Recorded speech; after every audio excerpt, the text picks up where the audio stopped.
Hello, welcome again. Today I want to show you this little neat thing, which is an RGB LED matrix. They're pretty popular right now. You can get the LEDs in forms of strips or matrices like this on a PCB board. The LEDs are of the WS2812b variant. They can produce RGB colors. They're easy to wire up to microcontrollers, or nowadays even the Raspberry Pi, which was not possible a few years ago. This is my Raspberry Pi Zero, which is very useful for this task because it's very small, rather cheap. You simply need a micro SD card. I'm using the standard Raspbian operating system. You have this row of pins, which are the GPIO pins, and you can wire those up to the LED and drive those LEDs and make nice things. What else do we need for this project? We need a breadboard, which is this thing here. You can put electronic components in there or wires in there without having to solder, so it's for quick prototyping. We need these two rows, which are the which is the power bus, where you put in your power. On one side we will put in 3.3 volts from the Raspberry Pi. On the other side we will put 5 volts for the power supply for the LEDs.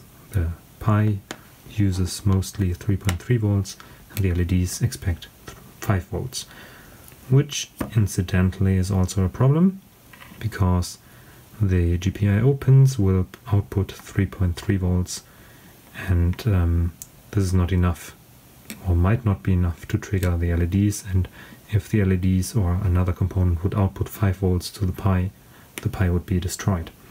That is obviously not a good thing. So we will take this little component here. Let me see if it will focus. Yes, it focuses. So this is a very tiny so-called level shifter. It has one side which is labeled as 5 volts. Again, focus please. 5 volts, ground, and then 4 data lines. On the other side you have 3 volts, ground, and 4 data lines. It will transform any signal on this or this side from 5 volts to 3 volts or vice versa. You can get those for very cheap on eBay. I will put a link in the description where you can get that. You simply solder some pin headers to them, which is fairly easy, and you can use them in this setup. We also need to solder some pins onto the PCB of the LEDs. I've already done that here. You see there's only 3 pins, negative voltage or ground, positive voltage, and the data in. You can chain these modules, so there's also a output on the other side. Be sure to actually buy a pretty hefty power supply for this. When you put all those LEDs to white, they will consume approximately 60 milliamperes each, which turns out to be slightly more than 3 amps in total. So I bought this. I got this nice little power supply. We'll also put a link in the description which has 3 amps, but if you can get something with 4 amps or more, it would be even better. The Raspberry Pi will get its own little power supply. It doesn't need that much. Yeah. What else do we need? Well, I have one little resistor here, which I will put before the data line for protective purposes. It's probably not needed, but some people in the forum say it's clever to do that. To actually get power from the USB lead into this here, I also bought a couple of mini USB ports on a PCB, soldered another of those pins on there, and so we can just use it as an adapter to get power onto the breadboard. We also need a bunch of jumper cables, male, female on the one side and male on the other side, so we can put them on the GPIO pins on the breadboard. Also we need some very small jumper wires to just put this stuff here together. So first we will assemble the whole thing here, and then we will take a look at the software that's needed for driving this thing on the Raspberry Pi. First of all, we need the level shifter. We'll put it here on the breadboard, simply in the middle somewhere. The breadboard is electrically split from the left to the right side, so we just put it here across as a bridge, put it nice and tight in here, so we can now have the 5-volt stuff on this side and the 3-volt stuff on this side. Okay, 5-volt. Let's wire up the 5-volt. The 5-volt needs to go from one of those holes over to the plus rail on the left side. So we put a little jumper wire in there. The ground needs to go to the minus rail. So we take another one of those little yellow jumper wires and put it in here. The same goes for the right side. Plus 3-volt goes to the plus rail on the right hand side, and ground goes to the minus rail on the right hand side. That's that. Then we take any of those data lines and put the resistor here. Hopla. Okay, and we will also now make the connection to the LED board. Just take that, and the data pin is the middle one, so we just put it here. Next up, we take the ground lead. Colors don't matter, but out of habit we can take the black one for the ground. Put it somewhere here on the ground rail. And the last one is the positive lead. We put that right next to the ground so we don't make any mistakes. Make sure to double check all your wirings before you put actually power on the whole thing, or else you might break your stuff very, very quickly. Okay, so this is of course a bit flimsy. In the end, when you figured out your prototype works, you can of course solder everything to a PCB and make it more nice. Okay, there we go. Yes, actually we will now put on the 5-volt supply. We just simply put it, where's the plus? So here is the bus voltage for the USB.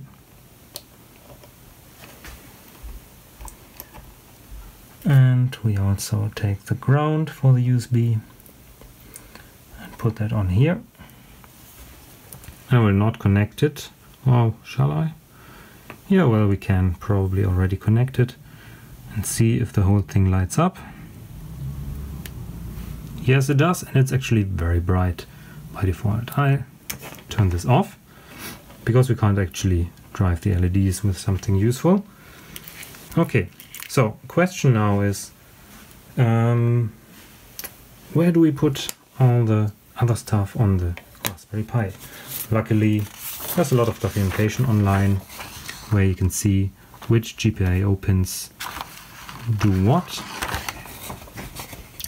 And as you can see, there's a lot of different stuff, and right over here is already the 3.3 volt output on pin 1, and you have a ground pin here on pin 6. So let's just take those two. 3.3 volt is the pin 1, and pin 6 is the ground. You can put that over here, ground on the minus, and right next to it we will put the 3.3 volts. Question is, which is the data line? Well, we can pick quite a few of those GPIO pins, but the library that I have been choosing to drive this will use the PWM0 pin, which is GPIO pin 18, which is physical pin 12. Yeah, this is on the Raspberry Pi very easy because the Raspberry Pi has no sound, but on other Pis PWM0 is actually used for sound output and will not be available. I will link to an explanation and a tutorial how to set up the stuff on other Pis, but for the moment we just say on the Pi 0 it's fine, so we take this pin number 12.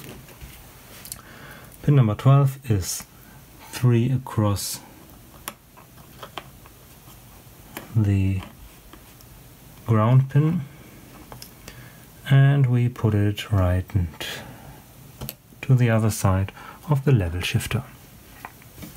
So in theory everything should be wired up right now, and I will of course also put a link in the description for some eBay listings or something where you can buy this thing, and you see it's less than 9 euros, and so pretty cheap to try out. And there's a lot of listings for similar things like that. Okay, you already know when I wire this up it will be very bright, and we'll switch to my PC in a second to log into the Raspberry Pi when it boots up. So let's fire up this first. Okay, we are already powering the LED, but it's probably not a good idea because the voltage is too low. Now this looks better. The Pi is booting up. Its lights are blinking nicely. And we will switch to the PC now. Just give me a second.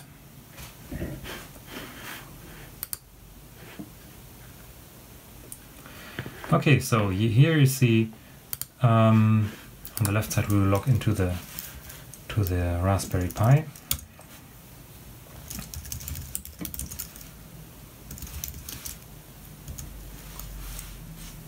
Okay, we are on the Pi now and we need to get some software.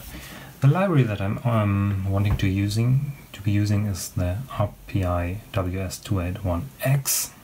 That's a mouthful, and it is pretty good and very easy to use. It is possible to use it for C programs, but also for Python programs and for Go language programs.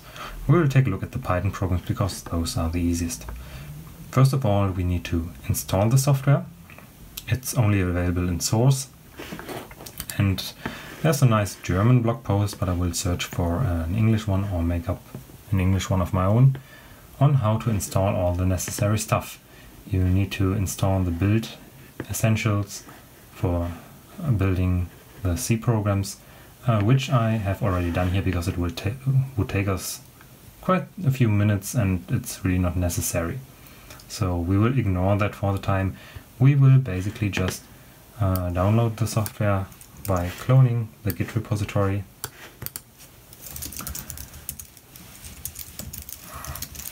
So I copy this command git clone from GitHub repository. This will take a few seconds. The library is not very big. Here you can see it's almost done. Now it's fine. We switch to the directory and then we take a look on how to compile this. This is actually also pretty well documented on the website of this library. And basically this tool uses scons to build everything. So we simply type scons and it will run the C compiler and produce the binaries that we need to drive the LEDs. This will take a few seconds to minutes, especially on the Raspberry Pi 0 because it's the slowest of the Raspberry Pis. You can see that it really takes quite some time to compile each file.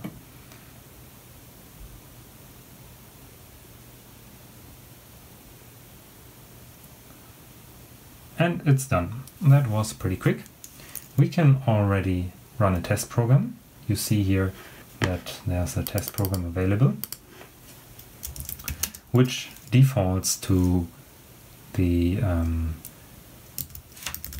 PWM0 method of driving the LED, so I don't need to do anything special. I just say please clear the LED afterwards, and when we run that, it actually doesn't work, but we do see that some of the LEDs went dark. Okay, so after a little bit of troubleshooting, I figured out what I told you before. Please double check your breadboard setup. Turns out I put this in the wrong way in the level shifter, and I actually swapped 5 volts for 3 volts. But in this case it didn't hurt, everything is still working, so let's try it again. As you can see, I can run the test program, the C test program, which simply displays nice looking colors. I will turn out the light now, and you can see the nice little shapes here flashing across the program, and when I quit the program, the LEDs turn off, which is quite nice in this case. So let's go back to the test programs. This is basically the C library. If you want to install the Python library as well, there's also some information on that. Simply go to the Python directory of the repository and take a look at the build instructions. You need Python dev and swig, and then just simply say Python setup py build.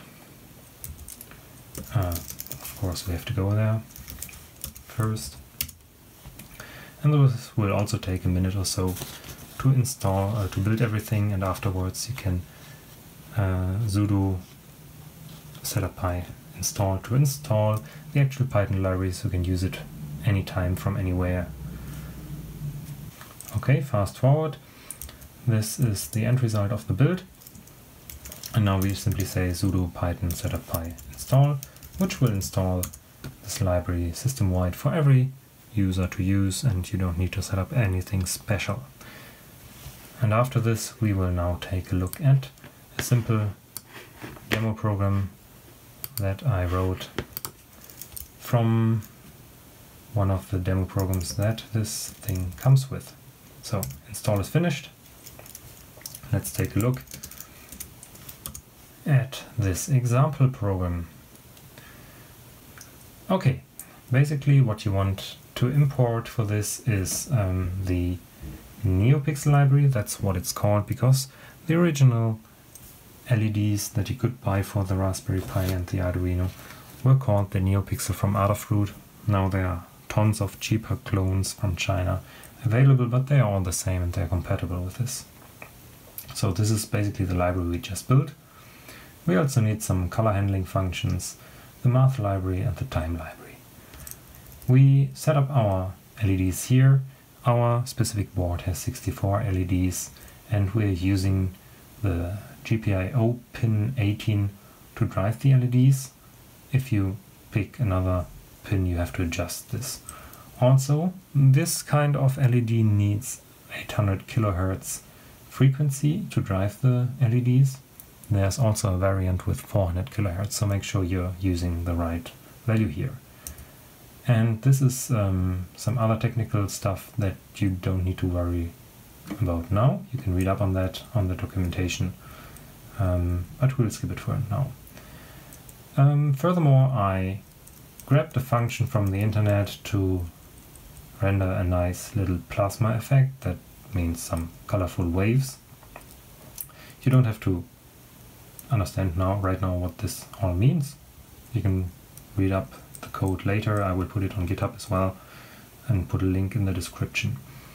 For now, you only have to know that this will create a colorful picture with width W, height H, and time index T, because this picture is supposed to be animated.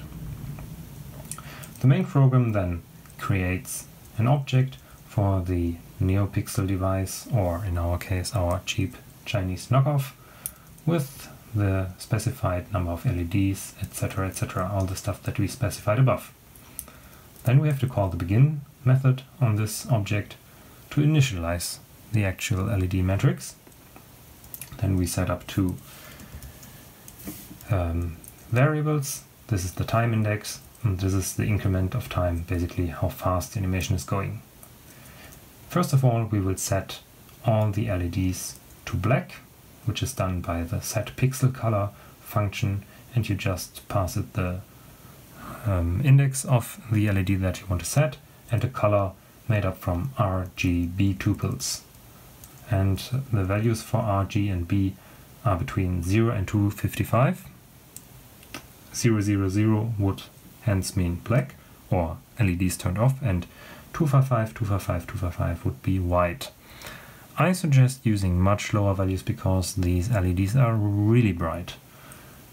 And I am using here something much darker. I think I clipped everything here to around 10 or similar, something similar. Okay, so basically we are just doing an infinite loop. We increment the time, render the plasma, and we get back the image basically, and then we have to transfer the image to the matrix, which means we iterate over all the LEDs in the strip or the matrix, which are called pixels here of course, and then we can again set the pixel color to whatever we found in our picture. Then we call the show function, which will update the LED strip or the LED matrix, and then we sleep for a few milliseconds and begin again. So that's all there is to this thing. Let's fire this up. Incidentally, we will need to run it as sudo because the pulse width modulation output uses direct memory access, DMA, which is normally reserved for the root user. You can probably allow the standard Pi user to do it as well, but because the Pi user is an administrator on the Raspbian distribution anyway, we can just type sudo, and this is a nice quick hack to make it actually run. It's not particularly secure, but you probably don't care at this moment. So we just run it, and it will look something like this. You can't see anything, so I will turn off the light again, and you see it's a nice wavy pattern of bright colors. Yeah, that's basically it, what I wanted to show you today. I will put up links to all the used components in the description. I will also put a link to the code of this example here and to a tutorial where you can read up on how to set up the library itself. Also worth noting here, you probably noticed it, that one of the LEDs here on my matrix is broken. The green subpixel doesn't work, so I can only show stuff like blue, red, etc. And this particular pixel, all the others are fine. And this is a big problem with the Chinese knockoffs of these things, that the quality is sometimes not too good. So if you are able to spend more, you probably want to buy the real thing and buy a real Neopixel or something, but they are much more expensive. That's it for today. If you liked this, please share this video, like it, subscribe if you want. I'm planning to release many more videos, and thanks for watching.